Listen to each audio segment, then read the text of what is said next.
Well, good morning, everyone.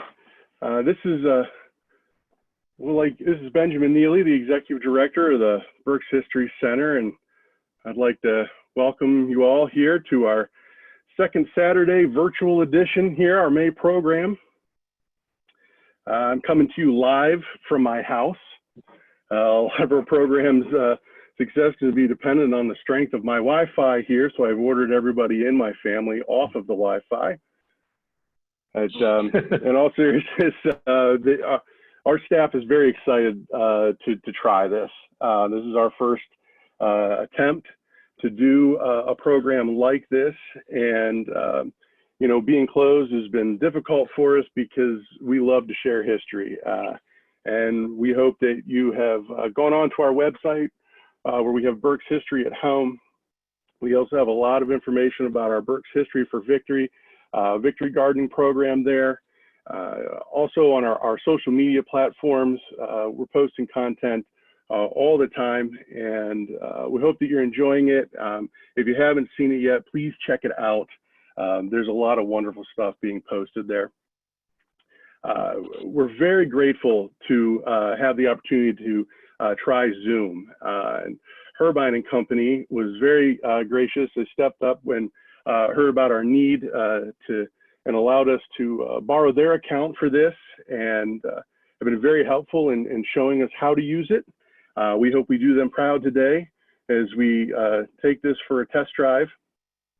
We're gonna like to have Q&A, and I understand there's a box, I think it's gonna be to the right side of your screen, where you might have an opportunity to submit questions, and you can do that anytime throughout the program, and I will feed those to our presenter, and he'll try to field them as we go along, or save some to the end, whatever fits best with the narrative of the program here.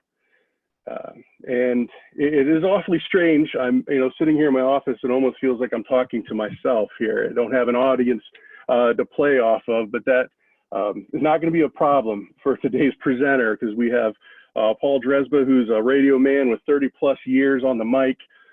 He's accustomed to this.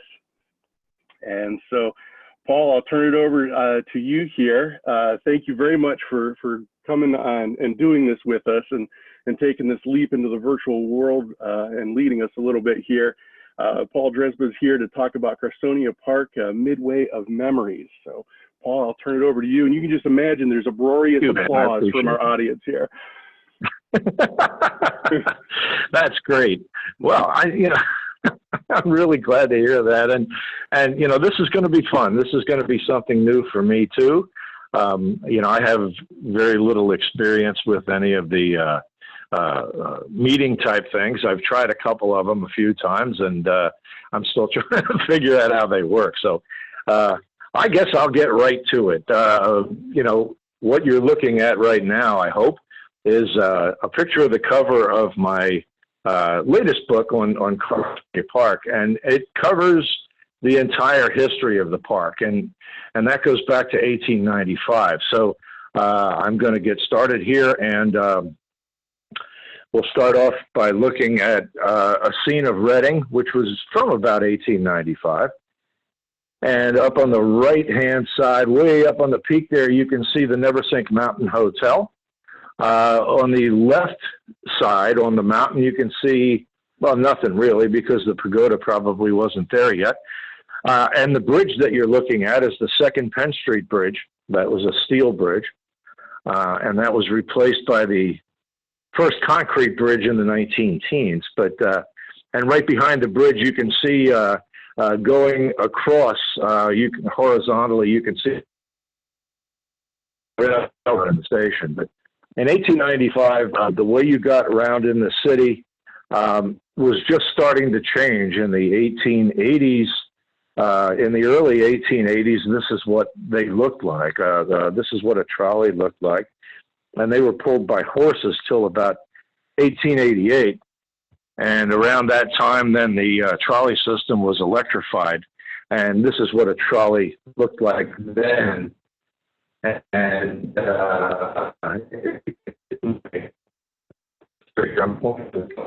on top, and that really distinguished an electric trolley from one of the wood tracks that didn't need those poles.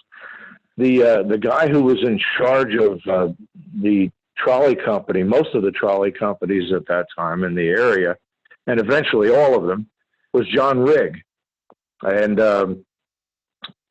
John Rigg is on the left on this picture, and John ran the trolley or the traction systems in Reading. And he was a very nice man, a very good employee. He was ambitious, but he was also, he treated a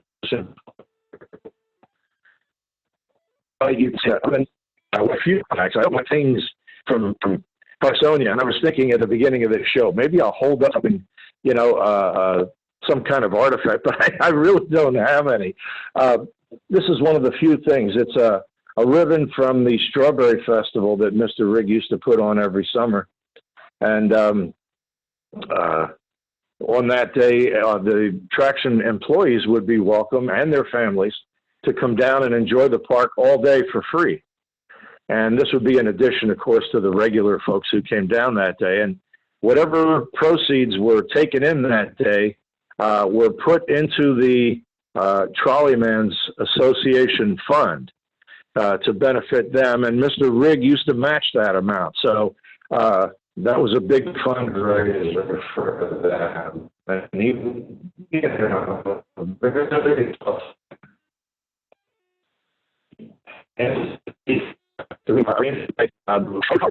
which was in the area that's now known as Pennside. And at the time when he bought it, it was well over 150 acres that he purchased. And the only building on the entire place at that time was the one you're looking at. At that time, it didn't have the porch on it or the Carsonia Inn sign. It was just the farmhouse, really. It was the family homestead of the Schweitzer family. And this became the Carsonia Inn, and it became a very popular place to go to have a clam bake or, you know, some other kind of shebang in Berks County. The park opened in 1896, and at the very beginning, this is what the entrance to the park would have looked like. You can see the two trolley cars both have Carsonia signs on them. And the building on the left was known as the Edison Building. That was kind of the arcade at the time. It had the little moving pictures that you could put a penny in and turn the crank and watch the movies. And you went through this building to get into the park. And on the other side, I believe, it's not the next picture. I haven't done this program since like last fall because you know, we've been on lockdown, so I don't remember which picture is which necessarily. But when I get there, I know what it is. This is the shell that was pretty much right inside the entrance on the left as you went down the midway. And this is where they would hold concerts. Band concerts were very popular in those days. Okay, and so the band concerts were really popular, and I was a cadet, and I don't know how good they were, but they were the only band in Reading that had full uniforms for the whole band. And they must have had kind of a good arrangement with the folks at Carsonia, and so most of the time when they had a band playing down there, it was these guys. Now, this is a picture that I acquired kind of recently from the Herschel Carousel Factory Museum in New York, which I visited last year. And this shows the steam version of the first carousel, or as we say in Berks County, merry-go-round. This was the steam version. And inside you can see the horses. There are some chairs and chariot type things going around. Some of the earlier versions just had regular chairs that you would sit on, a wooden chair, and you would go around in a circle. This was 1896, 1897, and it didn't take much to thrill people, I guess, in those days. So, I'm going to be happy to swing around in a circle on a chair. This was replaced after a couple of years by a real carousel, and we'll see some of those later. This is the original skating rink, which was in about the middle of the midway on the way down, and it went lengthwise. And it took up a lot of midway space, and so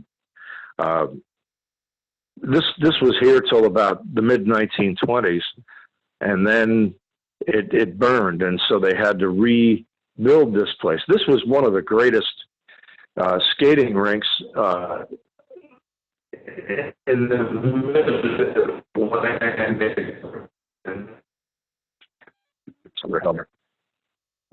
the guy on the left of the picture is Frank Klopp, and for some reason he became known in the paper as the Wernersville Flash.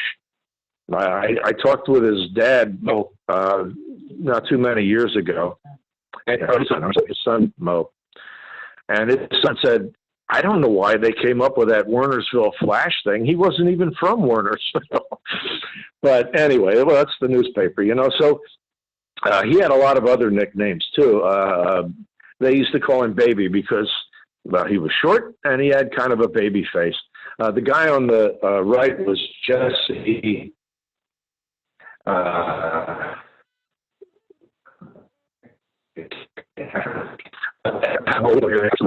my right, that's the guy who owned the roller skating rink and operated it. He was a world-class skater, and he taught Frankie how to skate. And in the book, you can see some pictures of some of the awards that Frankie won, including the World Championship in 1927. He was very good. The skating rink on this picture is in the background. You had just passed it coming down the midway. And now you're here. This is pushed to that area, saw at the very top.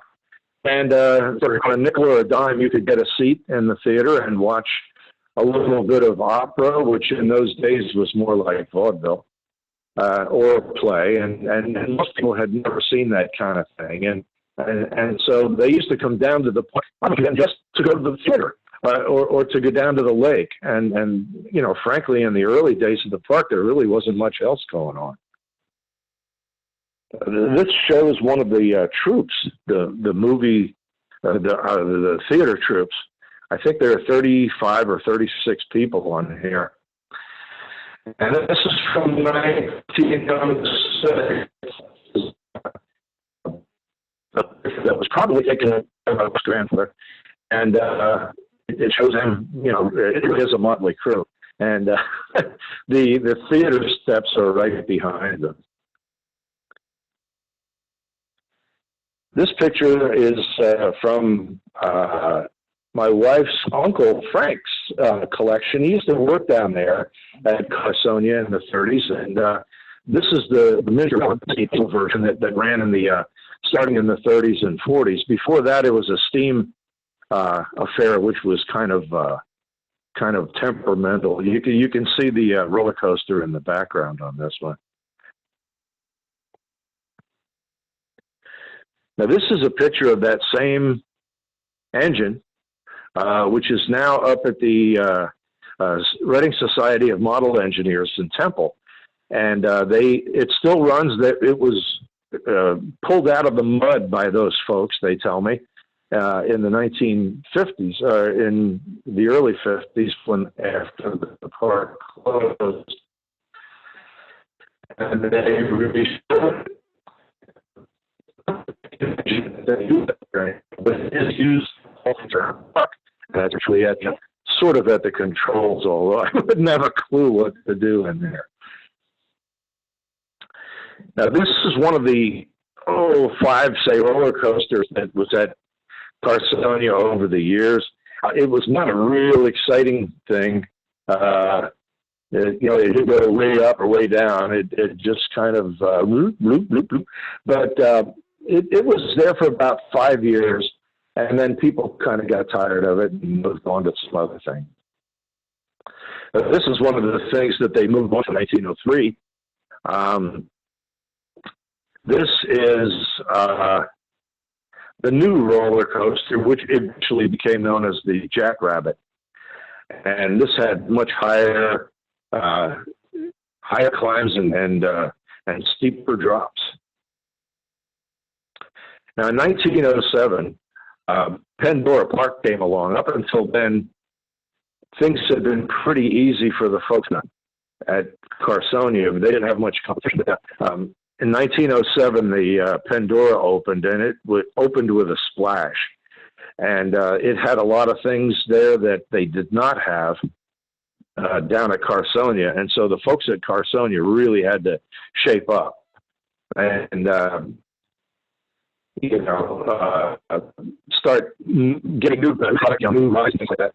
And this is one of the things that they copied from Pandora. This is the Shoot the Chutes.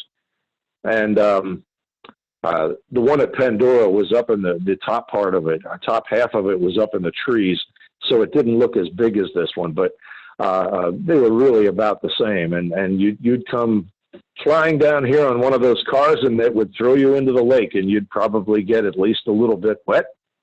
And this thing operated from 1907 to 1916 when the thing was taken out and there was a pool put in. But while it was still operating, there's a ticket on the left of this picture, which you can still see the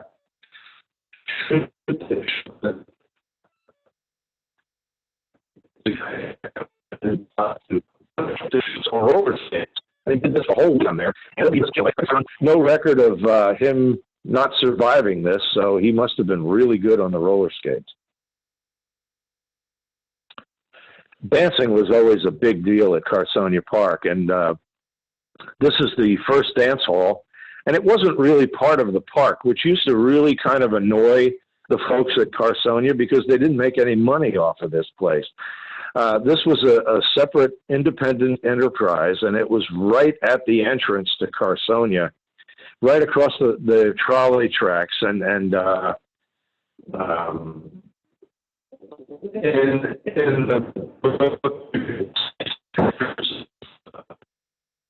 was right now. It's like, but at that time there was this big, and it used to have a lot of dance events that happened there. There were dance lessons that took place there. You can see some of them on this side. At that time, there were two big areas in the area. One was at the tower on Mount Penn, and the other was down at the casino. And people used to complain a little bit about the tower, that it was too windy up there and too cold. So I used to prefer coming down here. I have a picture, or not a picture. I have a question from Cliff Benz about the women in the 1903 photo on the roller coaster. And, I really don't know the details of, whether the woman or women in the picture were involved in the construction of the roller coaster or not. I would tend to doubt it. I would tend to think that she was probably owned, the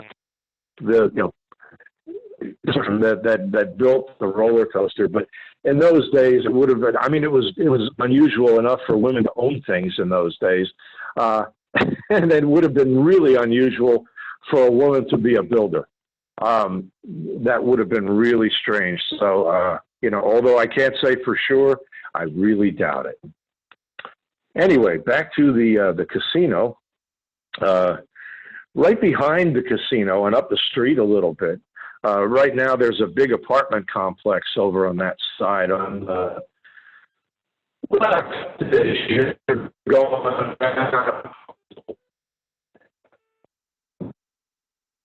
behind you can see it's Pleasantville Hotel, and all the things in the front of it are a vineyard, and they used to make several types of wine down there. And of course, that became problematic during Prohibition. Right behind the hotel is Friedensburg Road, and the building is still there by some miracle. It hasn't fallen down yet. It's now owned by the guy who lives in the building on the right. And he also owns some stuff across Friedensburg Road, like the wine press and the stables. He's actually restored. He's restored the. Thank God for my helper here. He's restored these buildings, and they look terrific. Except for part of a couple of years, especially great. Here's the building as it looks, at least in 2016. I haven't been past there lately, so I wouldn't vouch for it still being standing, but I think it is, or else I would have heard about it. There were people living there, quite a ways into the 60s, from what I understand. And there were people getting married there, because it's such an interesting place. And, it would cost millions, many millions to restore this place. It's so big. So I really doubt that happen. Now, one of the things that was always very popular down there, they loved events. People loved events to go to. There were always special occasions coming up, especially after Pandora opened. They had to really step up the program. The guy in this picture is Frank Kolb, and he owned a bakery in town, and he made bread called Dandy Bread. And so he decided to have Pandandy Day at Carsonia in 1911, and it was a huge success. The idea was kids would save up their mom's Pandandy bread labels, and they'd bring them down to the park that day, and they'd get free rides for their bread labels, and it was a big success. It was so successful that they decided to do it again the next year. And this time there were 2 Pandandy days instead of 1. And they hired an aviator, Charles Walsh, who flew a Curtiss biplane. And it landed and took off from the baseball field at Carsonia, which was certainly big enough to and he basically was supposed to stay in the pit area, but he was a bit of a hot dog, and he took his plane up to Mount Penn, and he was buzzing the pagoda up there, and he took it downtown in Reading. He was buzzing history. He got away with it, but about 2 or 3 months later, after his appearance at Carsonia, he was doing the same sort of thing over in Camden, New Jersey at a fair, and he crashed and was killed. So let this be a lesson to you. Now, 2 years later, in 1914, there was another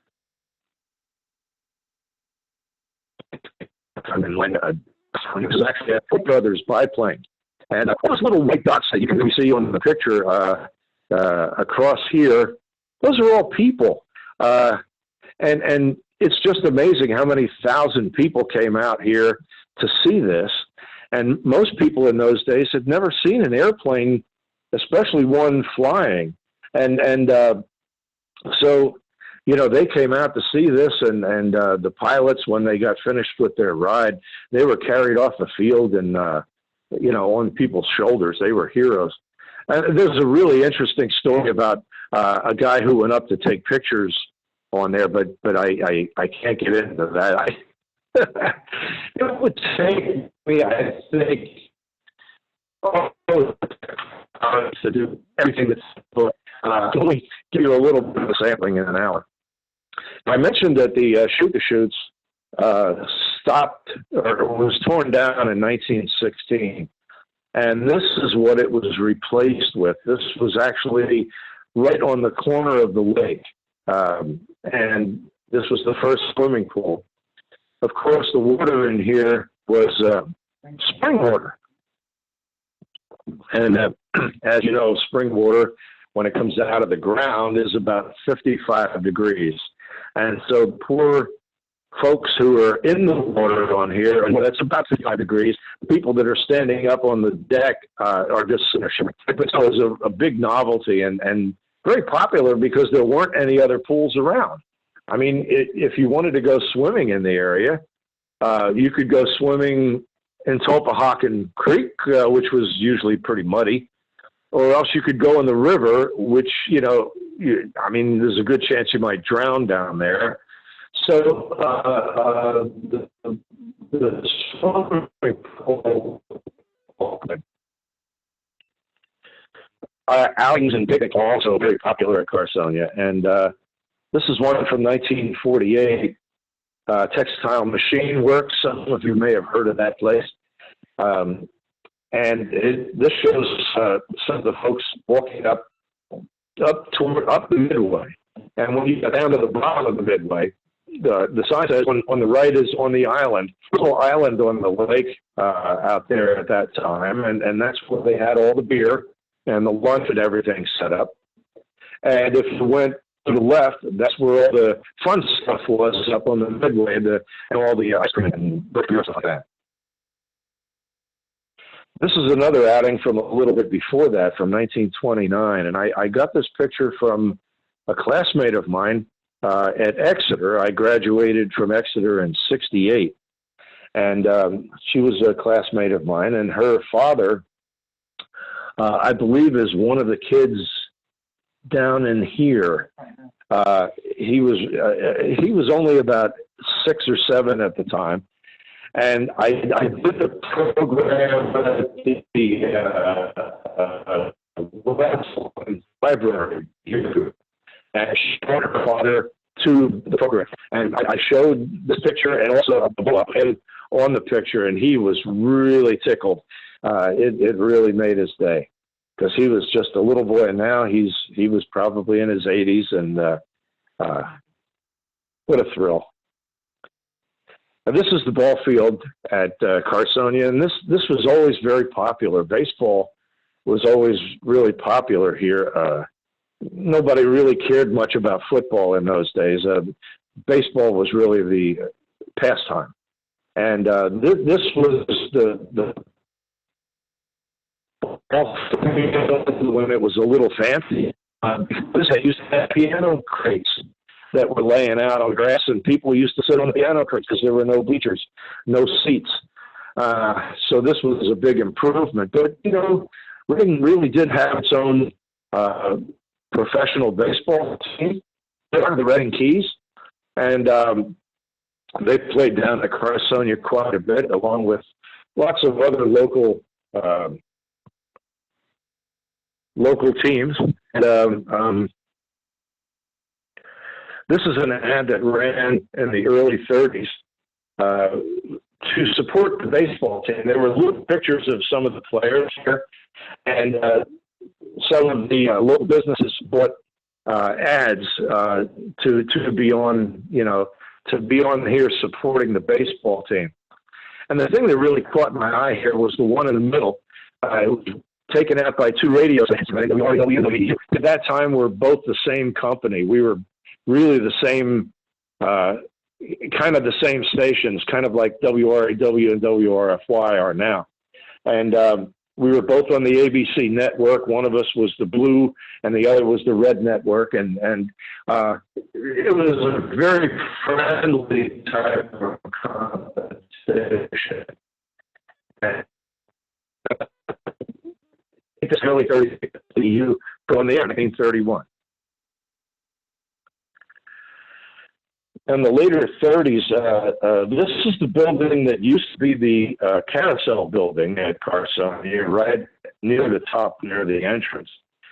And eventually they moved it because it was right next to the outdoor theater and the band shell. And so when the band shell had a band concert going and the Carousel was going, you couldn't hear the band. And so they moved it out of here and moved it out of the Midway. But in 1938, instead of just being used as storage like it usually was, they had a guy from Reading who did miniature displays, and he put his display down here.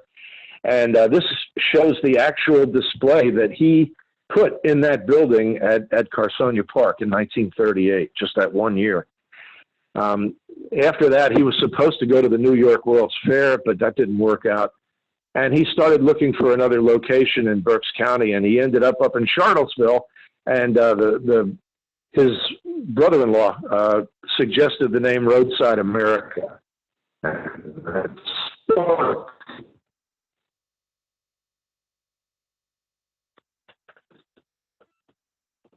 Might check out some of these on Facebook because he collects these things. This one is from 1938, and it's put out by the Bus and Traction Company of Reading, and it was advertising International Village, and you could get in there. They also had ads for the Crystal Pool and the skating rink and for the other big attractions. Now, this is a piece of letterhead and a letter from Ed Rhodes, who was the manager of Carsonia Park in the 20s. Those who went to Carsonia in the 40s, which, I mean, most people who are still around today and who remember being at Carsonia, they were there in the 40s. And the place was actually starting to get worn down by then. I mean, compared to what it was in the 20s, the 20s were really the golden years of Carsonia Park, and that's when all the really cool stuff started to come in. The Thunderbolt roller coaster and the Crystal Ballroom was built then, and the larger pool that is still there, called the Antietam Pool now, but it was the Crystal Pool at the time, or the Carsonia Park Pool. So this was really the 20s, starting in 1923. That's when a lot of this stuff really started to get built. And if you wanted the most up-to-date, cool, fun rides, 23 or 24 would have been the time to be down there. But unfortunately, you're way too young for that.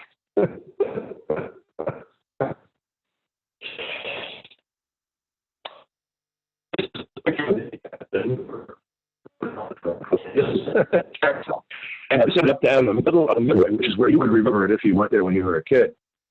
And it says a $25,000 merry-go-round, and it probably was. The original one cost them about $15,000, and that was a 3-row affair. This one had 4 rows. It had chariots and everything in it, and you can still see this thing.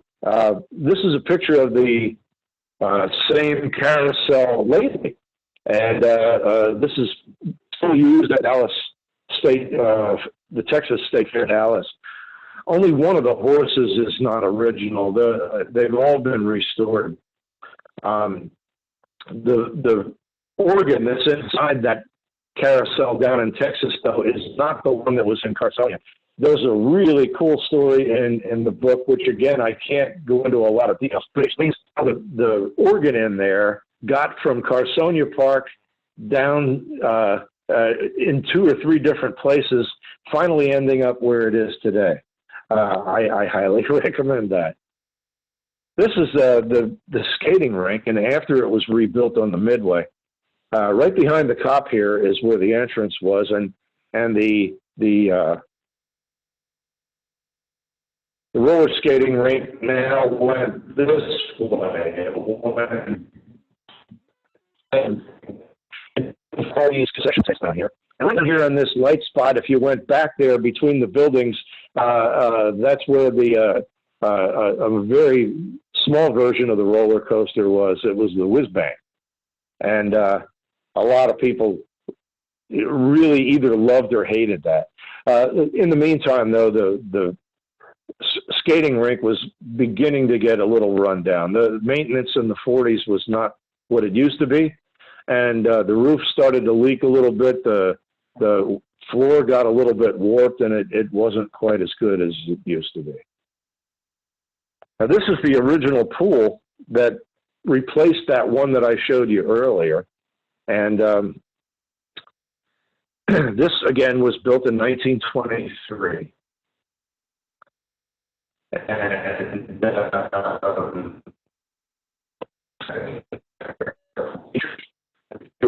because at that time, this pool was one of the best on the East Coast, and so they used to have competitions down here, and the people would come down just to watch the competitions, the races, and so you could sit in the bleachers here. The buildings in the middle was a changing room, and you could come in, and people used to actually rent swimming suits in those days. Most people didn't have a swimsuit, so you'd come in a swimming suit and get a towel and get a little ticket to hang around your neck or something, and when you were done, you'd take your ticket back and get your stuff back unless somebody played a trick on you. So this is what the original pool looked like in 23. This is kind of a family picture of mine. The lady on the right here is my grandmother, Sophie, and that's her sister, Anna, and that's my Aunt, Virginia, and that's my dad down there, the guy with the skinny legs and the bathing cap on. Now, just for equal time for the guys, this is the other half of the family at Carsonia, and the guy in the middle is my grandfather, Paul, and the guy on that you're looking at to the left of him is his brother, John, and the guy on the right, the far right, is Chester. And I think remember as being the guy who ran the recreation department in Reading for many years, and he also took over his dad's bar on 6th Street later on in life. This is an update of the pool, and this is from the 1940s, and it shows that there's now a catwalk out here, and that served two purposes. One was as well, mainly it was to separate the kids section from the over here was on the foreground was the kids section, and it was very shallow. On the other side, especially out at the end, there's a diving platform over there, and the water was quite deep out there. It was about 12 feet, I understand, because it was people were diving in the water, and it had to be deeper. Another 1923 improvement was the new trolley station. Rather than being right up on Carsonia Avenue, the trolley station was down into the park a few hundred yards, and then it came back in a big oval. And this, according to the park, made it a little bit safer up on Carsonia Avenue. But I think mainly the reason was because they wanted people to stop going to the casino up there and come down to the new one that you're going to see in so that was another reason.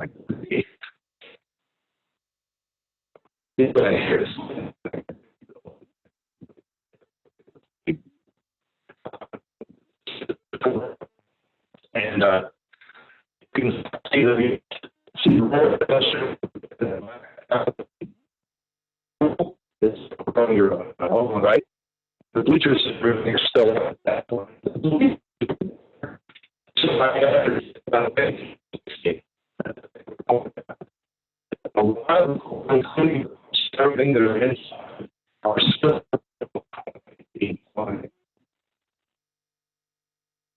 this is the inside of the building. What a place. I was only there once with the band that I played in high school. And we were on that stage, and what a thrill that was. But all the posts on the sides, each one of those posts had the name of a state above it. And this got so crowded. I mean, you could fit easily 1,000 people in here. And on a Saturday night, you would say, I'll join in Pennsylvania at 7 o'clock. and they would go to the post that said Pennsylvania, and that's how you'd find them. Otherwise, maybe not. There are two disco balls up on the ceiling here, and those are the things that spread the lights all over the floor and everything like that. And even though the crystal ballroom is gone, at least one of those disco balls still exists. And here it is. It's in a box along with its color wheel, and this is it's in a warehouse over in New Jersey. And the guy that has this thing also has the original organ, which, if everything works out today, at the end of the program. This is the arcade that, and this is how they separated you from your pennies when you went in. And there were all sorts of gags and games. You could have somebody tell your fortune and give you funny things on cards. There was also a player piano in there, which I called it by mistake once when I went to visit these folks. It's been restored by the Heer family up in Reinhold, and I'm going to play it for you right now. I referred to it as a player piano, and right up here, there in the upper right, there's a coin slot, and they said this is not a player piano, this is a Nickelodeon. And what makes it a Nickelodeon is the coin slot up in the corner. If it doesn't have a coin slot, it has a button that you push somewhere, and then it becomes a player piano. So.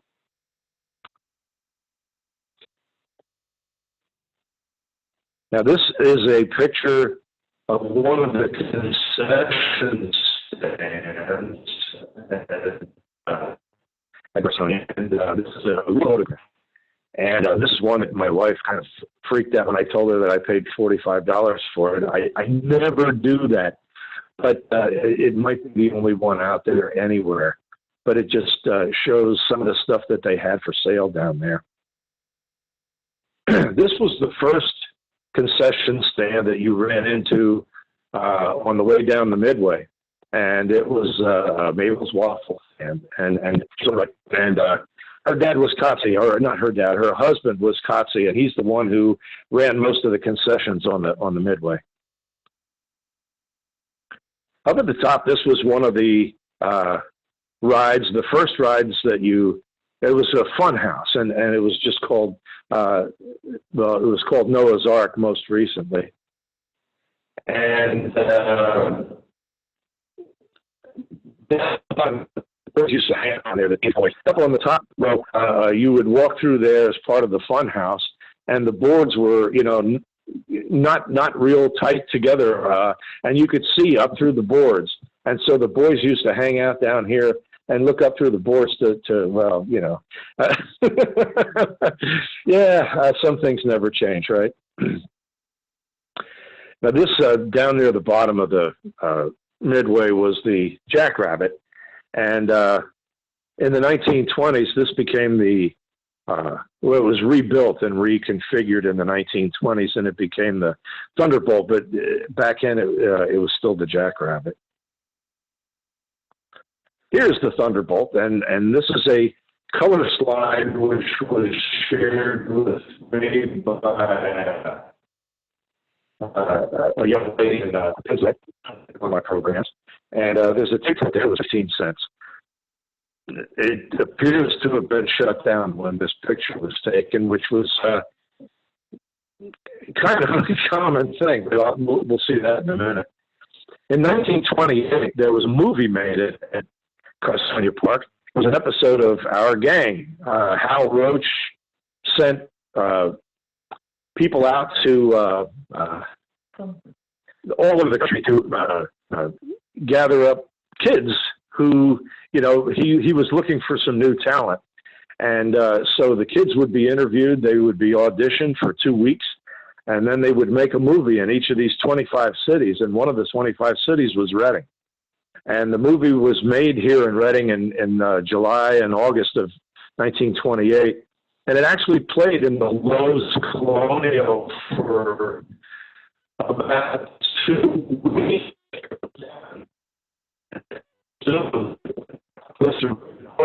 and haven't seen since I would see the movie. But these are the two people the two kids who played the lead roles. But there were hundreds of extras and everything that were hired. Now, this is a kind of an overlay map, and it shows what the park looked like compared to what is in Pennside now. All of the homes that were built in there by Whitman Construction, this is what the park looked like before that. And it kind of ran on a diagonal down through that area of homes. I have a star down here because it shows around where the old mill was. And there's a guy who lives on Pinnell down there, around where the old mill was, and he called me and he said, I have something I want you to see. And he came down and he showed me this penny. It was a Lincoln penny, but somebody had punched the back of it and created a spearhead on front. And this was apparently where people used to throw coins into the water on the old mill ride. So this on the left is the Bavarian Beer Garden. That's the only building that was on the Midway and in Carsonia Park in the 40s, which is still there. And today it's Anthony's Trattoria. The picture on the right, you can see a little bit of an addition that was put on the back of the building. But if you walk in the other side, it looks pretty much just like it did in 1936 when it opened. And these lampposts are original from the Midway at Carsonia Park. Now this is a picture on the right.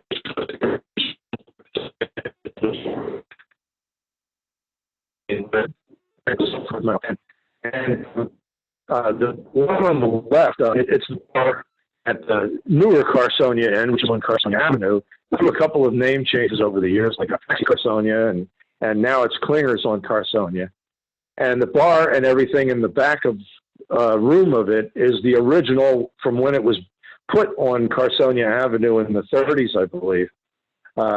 Klinger's has had the mirror engraved, but otherwise it's the same mirror that was there a long time ago. This is the whiz-bang that I referred to earlier, and this was some people called it a roller coaster. I've talked to people who said, I went on that once and I started on another roller coaster ever. Although there are other people who say, well, it's not a roller coaster. Well, you know, if you went on it and it felt like a roller coaster, then it was a roller coaster. But it really threw you around. And the building on the right, the little building with a star under it, that was a ticket booth. There was no admission to get into Carsonia Park. You paid as you went. And if you wanted to go on a ride, you didn't just give the operator a dime. You went over to the ticket booth and you bought a ticket. That way, the operator of the ride wouldn't walk home with a pocket full of dimes at the end of the day. Not that I'm suggesting they were crooked or anything, but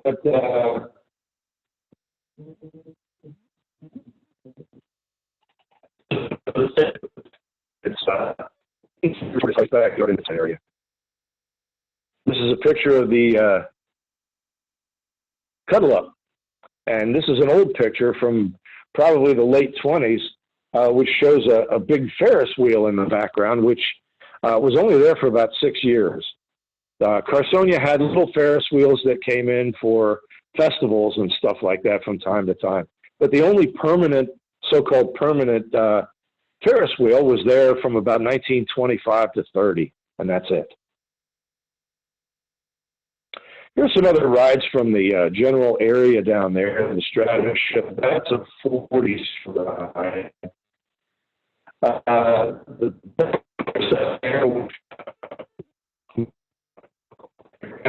And there's a girls' 1948 style picnic. Very bored coming out of there. This is the Whip, and one of the cars on the Whip actually is still down in Carsonia Park. They had the rec center, which replaced the old Crystal Ballroom. One of these clubs is in the back room of the rec center, and every now and then they have 5 or 6 strong teenage boys. You know, these things are heavy. I mean, they're heavy steel, and they carry it out onto the grass once in a while. But yeah, you don't want to do that too often. They're heavy. Here's that other picture I told you about earlier. This is the Thunderbolt on another day off at the Thunderbolt. There's nobody trying to get on the Thunderbolt. Everybody in this picture is waiting in line to get on the pretzel, which was a dark ride that would just scare you when you went inside. And the idea of the ad was to promote the fact that trolleys are old fashioned and you should be riding the bus now. And so they, you know, the company, the Reading Street Railway Company, was trying to shift gears. And starting in 1939, it was no longer possible to take a trolley all the way down to Carsonia Park. What you would do is take a trolley out to 23rd and Perkiomen, the big intersection out there, and get off the trolley and go to a bus to Carsonia. Although some people still think, there's a picture of it. Here's on the right is the trolley coming from the Reading area, and the people are running over to the bus, take it down to Carsonia Park. There was always a lot of pressure to build homes and things like that around Carsonia, because Carsonia was built in the middle of everything. I mean, it seemed out of town at the beginning, but it built up really quick. And here was an early ad from about 1910 that shows home lots being sold in the Melrose area, which is just 2 or 3 blocks up the street towards Oley from the park. And for as little as $69, you could buy a lot down there. And a lot of people did. Not everybody built on it, but a lot of people bought down there. And the homes that are there now look like, you know, they were built around that time, around 1910, 1915. Here's another ad for Pennside in general. And you could still get the trolley out. This was from 1920.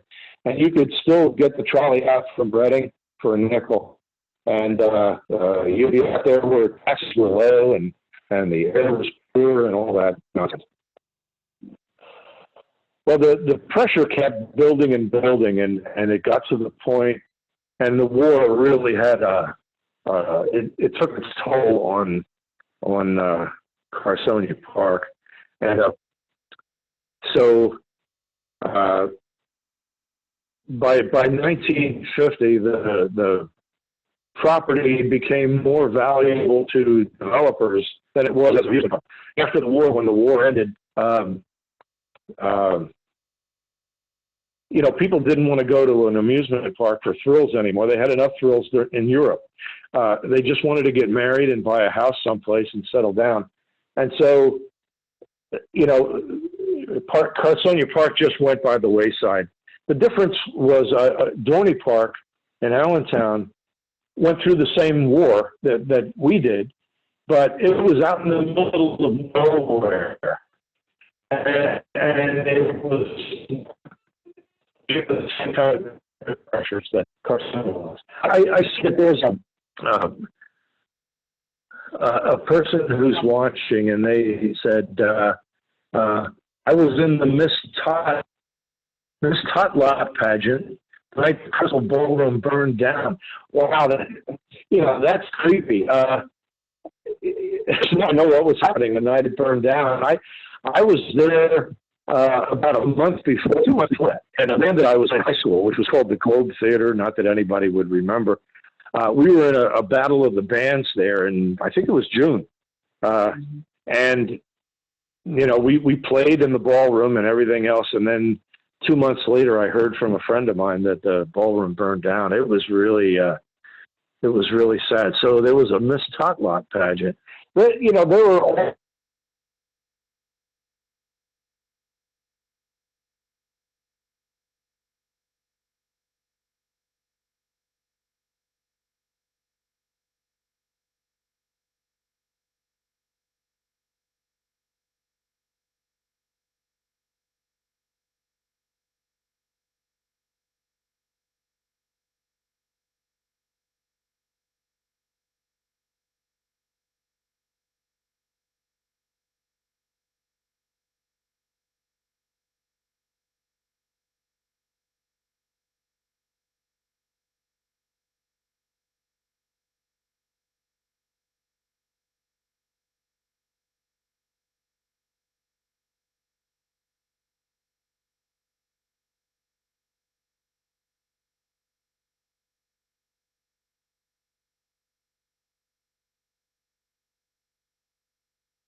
Hey, I'm gonna cut in here. I don't know if anybody's even able to hear me. I know that we lost Paul's audio and I haven't been able to restore it. So unfortunately, I think we'll have to end the program there. I really appreciate all you hanging in with us here as we attempted to do our first Zoom call, our first webinar here. And I hope you're able to enjoy the show up to that. We're really grateful for Paul stepping up and helping us here. And we just wish you all good health. Hope you're safe and happy at home, and that you're as anxious to get back to the library and museum as we are. Thank you so much, and have a wonderful rest of your day.